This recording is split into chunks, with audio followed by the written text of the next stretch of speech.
আসসালামু আলাইকুম, সবাই কেমন আছেন? আজকে ভিডিও শুরু করার আগে আপনাদের সাথে হারোপাড়ার সবচেয়ে স্মার্ট, শ্রেষ্ঠ বাটপার এবং দালাল শিরোমণি দুজনকেই পরিচয় করিয়ে দেব। আপনার পরিচয়টা নতুন দর্শকদের জানাবেন। আমার নাম মোহাম্মদ সুলতান আহমেদ, পাবনা জেলা ভাঙ্গুড়া থানা চৌবাড়ি হারোপাড়া। জিসান ডেইরি ফার্মের মালিক, জিসান এগ্রোফিডের মালিক এবং সাবেক কাউন্সিলর। এরা দুজনই হচ্ছে পাবনা ভাঙ্গুড়ার সবচেয়ে স্মার্ট, শ্রেষ্ঠ বাটপার। এরা কিভাবে গরিব এবং প্রবাসীদের টার্গেট করে প্রলোভন দেখায়, আগে আমরা তার ভিডিওটি দেখে নিই। দাম দিয়ে দেই 250-তে দুটি গাভী, 29 লিটার দুধ। ক্ষতিগ্রস্ত কাস্টমারদের জন্য, যারা বড় লোক তাদের দেব না, ফোন দিলেও দেব না। দিছেন? ফোন দিলেও দেব না। যারা বড় লোক, যাদের সামর্থ্য আছে তাদের দেব না। যারা গরিব প্রবাসী ঠকছে তাদের জন্য 250-তে যা গেছে 250-তে দুটি গাভী, দুটি বাচ্চা। আচ্ছা বন্ধুরা, আপনারা সবাই দেখতেই পেলেন কিভাবে একজন পিএইচডি করা দালাল মানুষদেরকে, সাধারণ মানুষদেরকে এবং প্রবাসী ভাইদেরকে আকৃষ্ট করার চেষ্টা করতেছে। এটা একটা দালালেরই পরিচয় গ্রহণ করে।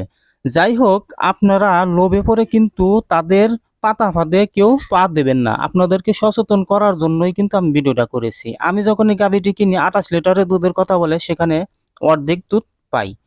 তাই এখানে 29 লিটার বলতেছে, অর্ধেকের 3 ভাগের 1 ভাগ পাবেন কিনা সন্দেহ।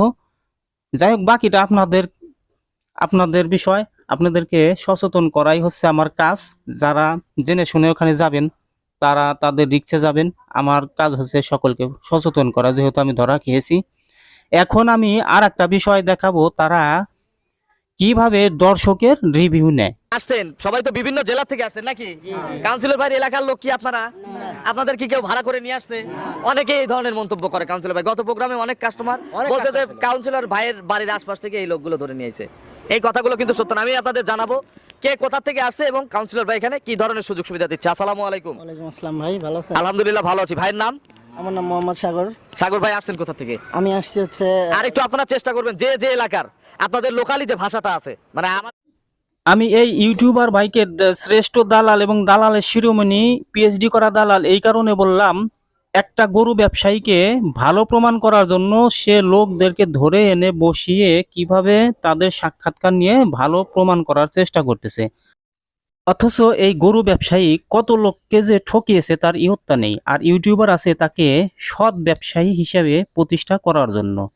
একটা সময় এইখানে মানিক স্যার, চিত্রপুরী কৃষি চ্যানেলের যে ইউটিউবার আছেন, উনি এখান থেকে প্রতিবেদন করত। এখন কিন্তু সে আর এখান থেকে প্রতিবেদন করে না। কয়েকটা প্রতিবেদন করেছিল। সে বুঝে গেছিল যে এখানে সকল বাটপারের খেলা। এরপর থেকে মানিক স্যার কিন্তু আর এখান থেকে কোনো ভিডিও বা প্রতিবেদন দেননি। আমার মনে পড়ে না, 2-1টা প্রতিবেদন হয়তো দিয়েছিলেন বা কয়েকটা, আমার ঠিক মনে নাই। কিন্তু পরবর্তীতে আর কোনো প্রতিবেদন কিন্তু উনি করেন নাই। আপনারা ইউটিউবারদের ভিডিও দেখে গরু কেনার আগে অনেক সাবধানতা অবলম্বন করবেন। বিশেষ করে শরীফ সরকার এবং আরেকজন ইউটিউবার আছে জালাল, এদের ভিডিও দেখে গাভী কেনার আগে একবার না 10 বার ভাববেন। তারা দাম নির্ধারণ করে গরুর গায়ে থাপড় দিয়ে বুঝিয়ে দিবে যে অনেক ভালো গরু, কিন্তু বাড়িতে আনলে তার রেজাল্ট একদমই জিরো। আপনাদেরকে আরো একটা তথ্য দিয়ে রাখি, এগুলো কিন্তু কোনোটাই এলাকার গরু না। তারা বলে এগুলো এলাকার গরু। চাটমোহর, ভাঙ্গরা এবং ঈশ্বরদীর সব গরুগুলোই কিন্তু বাহিরের থেকে আনা। এরা চাপাই নবাবগঞ্জ এবং রাজশাহী থেকে গরুগুলো সংগ্রহ করে। আর এই গরুগুলো কোথা থেকে আসে এর উৎস আমি জানি না, কিন্তু এগুলো পাবনার গরু না, এটা 100% শিওর। এই গরুগুলোকে পাবনার স্থানীয় গরুগুলো কিনলে ধরা খাবেন। আপনাদের সামনে আরো অনেক তথ্যমূলক ভিডিও নিয়ে আসবো। আমার চ্যানেলটিকে সাবস্ক্রাইব করবেন, আর ভিডিওটি ভালো লাগলে অবশ্যই একটি লাইক দিবেন, কমেন্টস করবেন। সকলকে ধন্যবাদ।